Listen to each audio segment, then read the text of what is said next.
ಹೌದು, ನಿನ್ನೆ ರಾತ್ರಿ ಗಣೇಶನ್ ಬಿಡುವಾಗ ಒಂದಿಷ್ಟು ಕಲ್ತೂರಾಟ ಆಗಿತ್ತು. ಅದರಲ್ಲಿ ಈಗಾಗಲೇ ಸುಮಾರು 20 ಜನರಿಗೂ ಹೆಚ್ಚು ಜನರನ್ನು ಅರೆಸ್ಟ್ ಮಾಡಿ ಅವ್ರ ಮೇಲೆಲ್ಲ ಎನ್ಕ್ವೈರಿ ನಡೀತಾ ಇದೆ. ಈ ಮಧ್ಯದಲ್ಲಿ ಬೆಳಿಗ್ಗೆ ಪ್ರೊಸೆಷನ್ ಮಾಡಿ ಅವರು ಅನೇಕ ಯಾರ್ಯಾರು ಸೇರಿದ್ದಾರೆ ಇನ್ನೂ ನನಗೆ ಗೊತ್ತಿಲ್ಲ, ಅದರಲ್ಲಿ ಯಾರ್ಯಾರು ಸೇರಿಕೊಂಡಿದ್ದಾರೆ ಅಂತ. ಅವರು ಹಿಂದೂ ಸಂಘಟನೆ ಅಂತ ಹೇಳ್ತಿದ್ದಾರೆ. ಅದನ್ನು ತನಿಖೆ ಮಾಡಿಕೊಂಡಾಗ ಗೊತ್ತಾಗುತ್ತೆ. ಈಗಲೂ ಕೂಡ ಅಲ್ಲಿ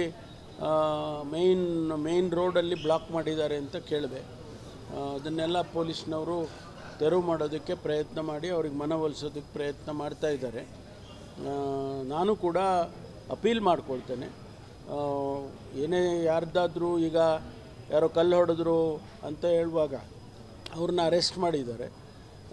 ಮತ್ತು ಇನ್ನೂ ಏನಾದರೂ ಕೂಡ ಅದರಲ್ಲಿ ತಪ್ಪು ನೆಪ್ಪು ಇದ್ದರೆ ಅದು ತನಿಖೆ ಮಾಡಿ ಕ್ರಮ ತಗೊಳ್ತೀವಿ. ಅದರಿಂದ ತಾವು ಸಹಕರಿಸಬೇಕು ಅಂತೇಳಿ ಯಾವ ಸಂಘಟನೆಗಳು ಈಗ ವಿರೋಧ ವ್ಯಕ್ತಪಡಿಸ್ತಾ ಇದ್ದಾರೆ ಅದು ಅವರಿಗೆ ನಾನು ಮನವಿ ಮಾಡಿಕೊಳ್ತೇನೆ.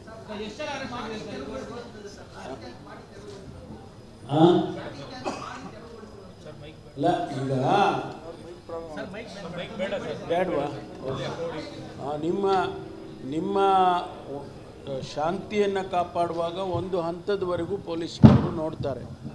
ಅದು ಆ ಹಂತ ಮೀರಿ ಹೋದಾಗ ಅವರು ಅವ್ರದ್ದೇ ಆದಂಥ ಕ್ರಮಗಳನ್ನು ತಗೊಳ್ತಾರೆ. ಅದು ಏನು ಬೇಕಾದ್ರೂ ಆಗ್ಬೋದು. ಅದರಲ್ಲಿ ನಿನ್ನೆ ಅವರು ಇವತ್ತು ಬೆಳಿಗ್ಗೆ ಲಾಠಿ ಚಾರ್ಜ್ ಮಾಡಿ ಡಿಸ್ಪರ್ಸ್ ಮಾಡಿದ್ದಾರೆ. ಮುಂದೆ ಈಗ ನಡೀತಾ ಇದೆ, ಇನ್ನೂ ಏನು ಮಾಹಿತಿಗಳು ಬರಬೇಕು. ಬ್ಯಾಲೆಟ್ ಪೇಪರ್ ಬಗ್ಗೆ ಸಂಪೂರ್ಣ ಇಲ್ಲ, ಅವ್ರು ಹೇಳಿರ್ಬೋದು, ಅದನ್ನು ನಾವು ವೆರಿಫೈ ಮಾಡ್ಕೋಬೇಕಲ್ಲ. ಪೊಲೀಸ್ನವರು ತನಿಖೆ ಮಾಡಿ ವೆರಿಫೈ ಮಾಡ್ಕೊಳ್ತಾರೆ. ಈಗ ಅರೆಸ್ಟ್ ಮಾಡಿರೋರು, ಅವರು ಕಲ್ಲು ಹೊಡೆದಿರೋರು ಅವರೇ ಆದರೆ ಅವ್ರನ್ನ ಕೇಳಬೇಕು ಯಾಕೆ ಕಲ್ಲು ಹೊಡೆದೆ ಅಂತ. ಅದಕ್ಕೋಸ್ಕರ ಅದೆಲ್ಲ ತನಿಖೆ ಆಗೋವರೆಗೂ ಏನು ಹೇಳಕ್ಕೆ ಬರೋಲ್ಲ.